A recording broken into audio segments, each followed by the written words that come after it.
तो last time में इतना हो गया था कि I equal to I not sine omega T minus pi by two, यहाँ से I equal to I naught E not upon omega L को हमने वैल्यू पुट करी थी एक्सएल, और एक्सएल क्या होता है, कांस्टेंट। और ये क्या रोल निभाता है अपना, इसे कहते हैं रिएक्टेंस ऑफ इंडक्टर, ठीक है, या इंडक्टिव रिएक्टेंस कहते हैं इसे। और यहाँ पे जो डायरेक्ट करंट होगी कब होगी, जीरो। अगर ओमेगा इक्वल टू जीरो हो जाएगा, ओमेगा जीरो हो जाएगा तो इसका आई भी क्या हो जाएगा, जीरो हो जाएगा। इट मीन्स अगर फ्रिक्वेंसी इंक्रीज करते हैं तो करंट भी इंक्रीज होगा, ठीक है। और यहाँ पे हमारे पास एक क्वेश्चन आया, I equal to I not sine omega T minus pi by two. यहाँ पे आपका जो करंट है वो ईएमएफ के साथ क्या कर रहा है, लैग कर रहा है। लेकिन कैपेसिटर के साथ इसका क्या था, इसका जो रिलेशन था यहाँ पे वेव फॉर्म के साथ, वहां पे करंट लीड में थी और ईएमएफ तो सेम ही था। और यहाँ पे इस टाइम क्या है, करंट लैग करती है इंडक्टर के केस में। तो ग्राफ बन गए। एन इंडक्टर दे रखा है 200 मिली हेनरी का, और ये कनेक्टेड है किसी एसी सोर्स से, इसका ईएमएफ है 210 वोल्ट और फ्रीक्वेंसी है 50 हर्ट्ज। तो आपको कैलकुलेट करना है पीक करंट, ठीक है। और आपको इसके साथ साथ इंस्टेंटेनियस वोल्टेज फाइंड करना है when the current is at its peak value, जब करंट क्या होगा, इसकी पीक वैल्यू पे होगा।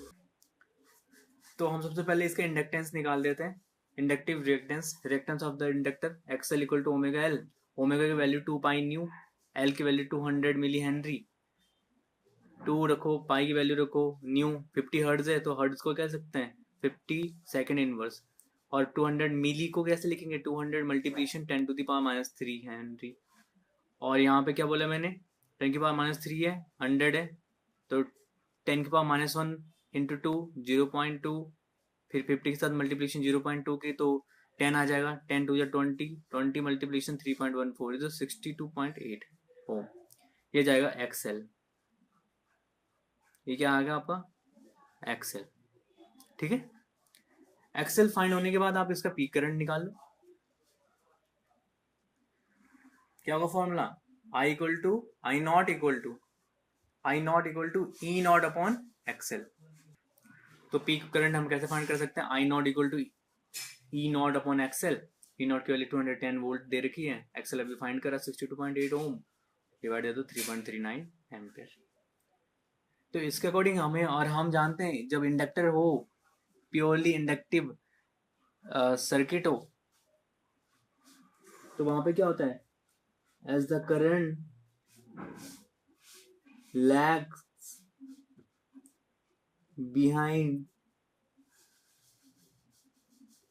the voltage। क्वेश्चन का नेक्स्ट पार्ट के लिए लिख रहे हैं, voltage by pi by two. Current कितना लैग कर रही है behind the voltage, pi by two. इसलिए द वोल्टेज इज जीरो कब, when the current has its peak value, when the current has its peak value। Next हमारा जो topic है वो है इम्पीडेंस।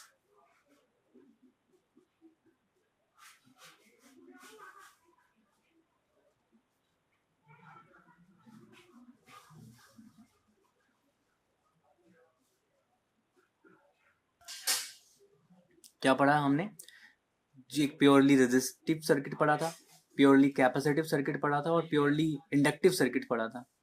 तो प्योरली रेजिस्टिव सर्किट में जो आर आता है ई नॉट अपॉन आर, और कैपेसिटिव सर्किट में जो E not upon 1 upon omega C X C जिसे हम लिखते हैं, और E not upon omega L X L inductive circuit में पढ़ा था। तो ये तीन जो वैल्यूज आती हैं यही कहलाती हैं आपकी इम्पीडेंस। अगर वो प्योरली रेजिस्टिव सर्किट है तो उसका होगा आर, कैपेसिटिव सर्किट है तो 1 upon omega C, and inductive circuit है तो वो कहलाएगा ओमेगा एल।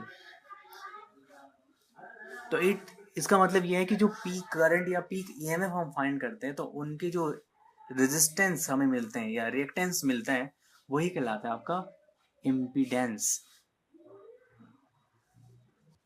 कि जेड की वैल्यू आर होगी प्योरली रेजिस्टिव सर्किट के लिए, जेड की वैल्यू होगी 1/ओमेगा c for a purely capacitive circuit के लिए, and Z equal to omega L for purely inductive circuits के लिए। सो ये जो पीक वैल्यू है, इनका ये रिलेशन ही कहलाता है आपका impedance. The general name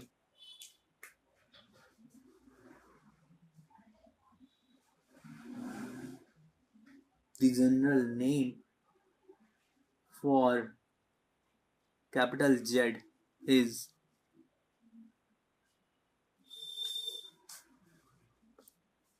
impedance। ठीक है, वैसे है ये एक तरह का रिएक्टेंस ही किसी भी सर्किट का। ठीक है, ध्यान रखें, अब जेड को ध्यान रखें कि इम्पिडेंस क्या होता है किसी भी प्योरली रेजिस्टिव सर्किट का capital R, purely capacitive circuit के लिए 1/ओमेगा c, and purely inductive circuit के लिए ओमेगा एल। समझ में? एसी सोर्सेज के लिए जो ईएमएफ होता है वो होता है E not sine omega T, और यहाँ पे ओमेगा होता है एंगुलर फ्रीक्वेंसी। ठीक है, फ्रीक्वेंसी। और करंट का इक्वेशन होता है I equal to I not sine omega T plus five. यहाँ पे जो फाइव टर्म है यही कहलाता है phase factor. Plus pi by 2 होगा तो कैपेसिटिव सर्किट में करंट लीड करता है ईएमएफ से। माइनस पाई बाय 2 होगा तो करंट लैग करता है ईएमएफ से। ठीक है, तो आप देख सकते हैं फॉर प्योरली रेजिस्टिव सर्किट के लिए क्या हो जाएगा फाई की value,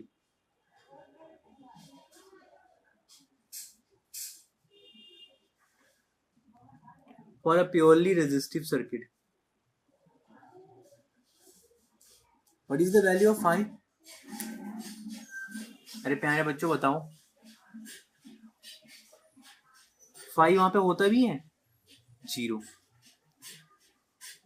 for purely resistive circuit के लिए फाई होता है 0, और for a purely capacitive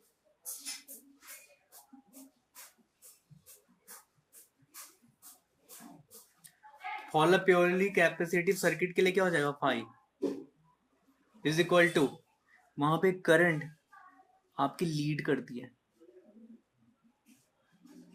pi by 2, और फॉर प्योरली इंडक्टिव सर्किट के लिए क्या हो जाएगा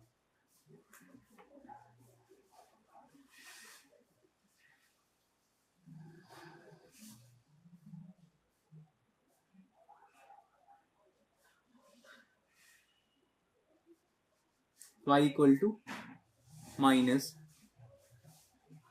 पाई बाय 2। यही आपका ये फाई कांस्टेंट जो है, ये constant term, constant phi is called phase factor. इसे कहते हैं फेज फैक्टर। क्या कहा हमने? हम इम्पिडेंस फाइंड कर चुके हैं प्योरली रेजिस्टिव सर्किट का, प्योरली कैपेसिटिव सर्किट का, प्योरली इंडक्टिव सर्किट का। ठीक है, और जब इस तरह से हम फाइंड कर चुके हैं वैल्यूज को, उसके बाद हमने फेज फैक्टर भी डिफाइन कर लिया है। रेजिस्टिव सर्किट के लिए phase factor phi equal to 0, capacitive के लिए पाई बाय 2, और इंडक्टिव के लिए माइनस पाई बाय 2। तो ये फेज फैक्टर फाई और इम्पिडेंस जेड के बीच एक हम क्या बनाते हैं, वेक्टर फॉर्म के अकॉर्डिंग करंट फाइंड करते हैं किसी भी एसी सर्किट का, और उसी डायग्राम को हम ये बोलते हैं फेज डायग्राम। क्या कहते हैं? Phase diagram.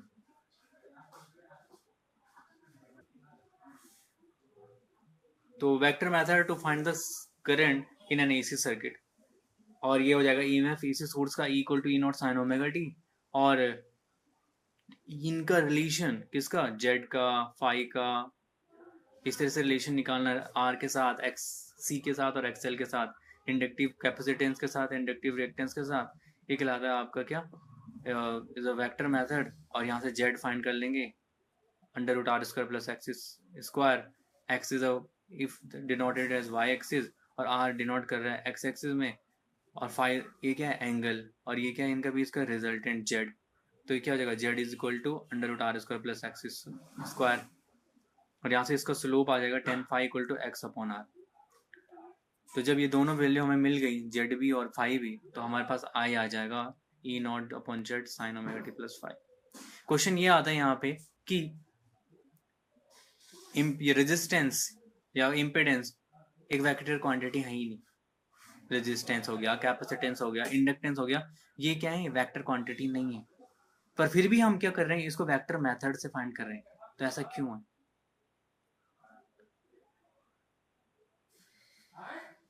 ये सिर्फ क्या है, ओनली ड्राइव है, ओनली ड्राइव, ठीक है, इजीली ड्राइव करने के लिए हमें वेक्टर फॉर्म फाइंड करें इसका। अदरवाइज इतना हमें पता है कि रेजिस्टेंस, कैपेसिटेंस और इंडक्टेंस क्या है, एक वेक्टर क्वांटिटी नहीं है। क्या करा गया, सिर्फ only a method to drive easily the equations for the current in an AC circuit. Okay, ये ध्यान रखना है, आपको रिमेंबर रखना है हमेशा कि सिर्फ एक ड्राइव करने के लिए हम वेक्टर मेथड का यूज कर रहे हैं। तो इसके अकॉर्डिंग हम इसका जरा बना देते हैं फेजर डायग्राम, जरा इन तीनों का फटाफट देखो जरा, इसको देखो जरा, देखो ये बन गया आपका रेजिस्टेंस और ये कनेक्टेड है किससे, एक आपके एसी सोर्स से, ठीक है।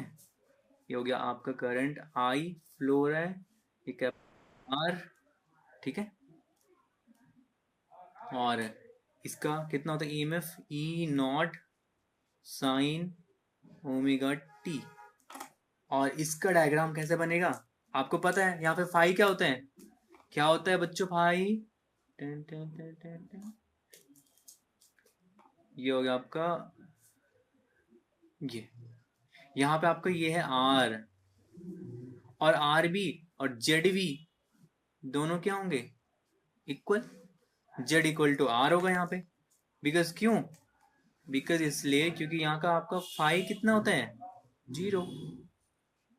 ये हो गया आपका प्योरली रेजिस्टिव सर्किट के लिए डायग्राम, ये हो गया आपका प्योरली रेजिस्टिव सर्किट के लिए डायग्राम। सेकंड फटाफट कैपेसिटर बना दो, ये बन गया कैपेसिटर और ये कनेक्टेड है किसी एसी सोर्स से, और ये कनेक्ट हो गया इधर, इसका ईएमएफ हो गया ई नॉट साइन ओमेगा टी, और करंट का डायरेक्शन आई, और ये हो गया आपका कैपेसिटर सी, ठीक है। फिर इसका डायग्राम कैसे बनेगा, डायग्राम बताओ, डायग्राम फटाफट फटाफट फटाफट क्विक वे में। ये बन गया आपका कैसे, एक्स एक्सिस में आपका रेजिस्टेंस आता है या इम्पिडेंस आता है, ये कैसा आ जाएगा, ये इसका पाई बाय 2 इसके लैग करेगा 1 अपॉन कितना, ओमेगा सी। एंगल क्या बनेगा इसका, पाई बाय 2, और ये हो गया आपका z is equal to 1 upon omega capital C. और फाई, व्हाट इज फाई, इस केस में आपका जो फाई होगा, phi equal to pi by 2, ठीक है। अब इसे ऐसे डॉटेड लाइन से भी आगे बढ़ा सकते हैं, ये पूरा जेड ही है। और अगले वाले में क्या होगा, किसके लिए, प्योरली इंडक्टिव सर्किट के लिए।